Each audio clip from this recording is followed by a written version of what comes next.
I am so glad that you are here today for this, because it is that time of year, and I have so many questions for you. I want to introduce you to Teresa Theuss of the Child and Adolescent Intensive Program for Anxiety. It is back to school, both for kids and parents. This can be a difficult transition.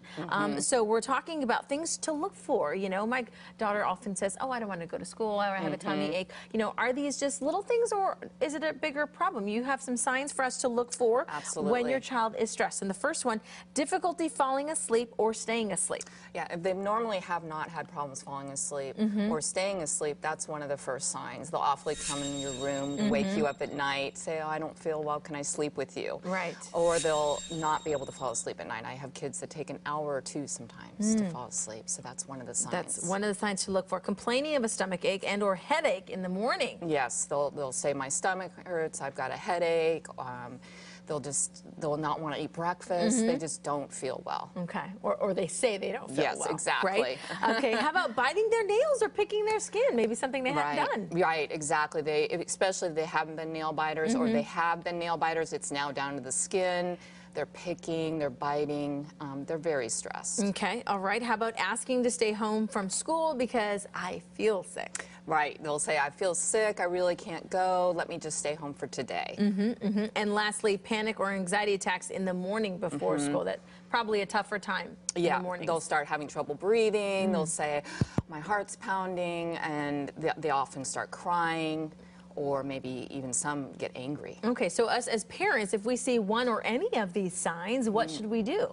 So first of all, the most important thing is parents need to stay calm themselves.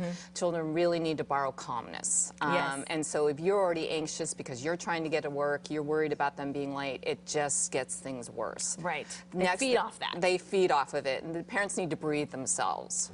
Sometimes easier said than done. Absolutely, absolutely. Then if they can just focus on one task at a time with the child, just one task at a time, and just keep them focused moving forward. Okay.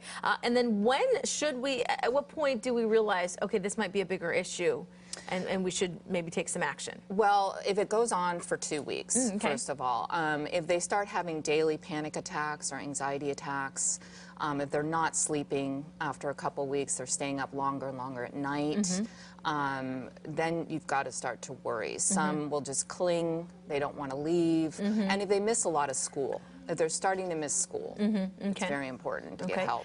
And at what point do you step in, and what kinds of things or exercises do you give to parents to help with these issues at home? Well, first of all, I help parents because they often get involved in the anxiety dance. Parents, meanwhile, they'll say, "Oh, just stay home from school today." Right. That doesn't help the issue. It does not help at all. So they'll do that. Often they'll make bargains. Well, if you get to school, I'll bring you lunch, or I'll stay in the parking lot, or I'll let you stay home on Friday. And that just makes it worse. Okay. So they mean well. Right. Then parents also need to get them to school, not let them avoid. That's very, very important. If it gets worse over time, they should talk to the teacher. Find out, are they staying away from their friends at school? Are they having trouble in class?